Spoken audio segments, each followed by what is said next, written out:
साथियों, आज हम बात करेंगे वंचित समाज राजनीतिक रूप से एकजुट क्यों नहीं हो पाया। उसका मुख्य कारण ये रहा कि समाज में जो परंपराएं रहीं, सदियों से चली आ रही जो सड़ी गली जो परंपराएं रहीं, वो गांव में आदमी उन परंपराओं को मानता है, पाखंड को मानता है। इन चीज़ों की वजह से जो वंचित तबके के लोग हैं वो इकट्ठा नहीं हो पाए, आपस में पंगत और संगत नहीं कर पाए। एक वर्ग के लोग ही आपस में एक दूसरे के साथ बैठने में अपमान समझते हैं, बिठाने में अपमान समझते हैं। तो जब तक समाज में ये जो कुरीतियां हैं जो सदियों से चली आ रही हैं, जो परंपराएं हैं जो सदियों से चली आ रही हैं, मैं इन परंपराओं को क्या कहूं कि इन परंपराओं ने भी समाज को बिखेरा है। वंचित वर्ग जब तक आपस में संगत और पंगत का कार्य शुरू नहीं करेगा, तब तक एकजुट होना नामुमकिन सा है। भारत के संविधान में भारत के हर नागरिक के लिए समानता का अधिकार मिल गया, स्वतंत्रता का अधिकार मिल गया, धार्मिक अधिकार भी मिल गया, शैक्षणिक एवं संस्कृति का अधिकार भी मिल गया। ये सारी चीजें मिल जाने के बावजूद भी लोगों में जागृति पैदा नहीं हो पाई, और वो जागृति पैदा न होने का जो मेन कारण रहा वो परंपराओं को निभाना रहा।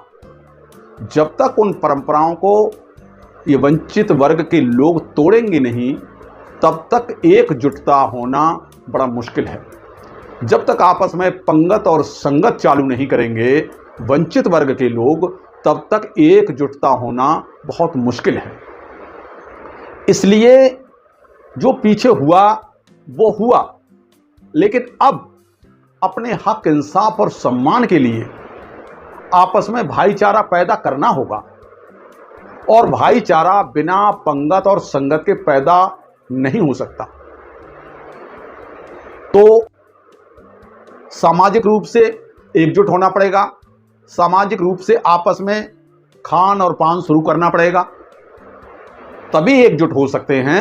जब तक हम जाति के आधार पर ऊंच और नीच मानते रहेंगे, दुर्भाग्य तो ये देखिए, तो एकजुटता होना कैसे संभव हो पाएगा। तो इसलिए साथियों, आज जितने भी लोग मुझे सुन पा रहे हैं वो लोग इस बात पे विचार करें कि एकजुटता का दूसरा माध्यम क्या हो सकता है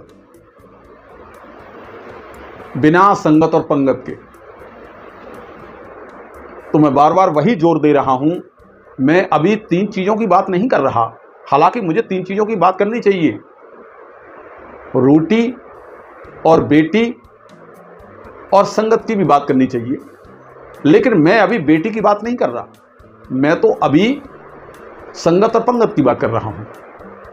तो इस पे एक बार विचार कीजिए, इसके अलावा और क्या रास्ता हो सकता है। मेरे तो समझ में यही आया है कि आपस में जो रूढ़िवादी परंपराओं को मानकर हम लोग बैठे हैं और उसकी वजह से एक दूसरे को ऊंचा और नीचा मानते हैं, जिसके कारण आपस में खान पान नहीं हो पाया, संगत और पंगत नहीं हो पाई, जिससे हमारा फायदा जो हमारा शोषक था वो आसानी से लेता रहा।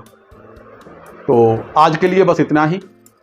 जय संविधान, जय विज्ञान।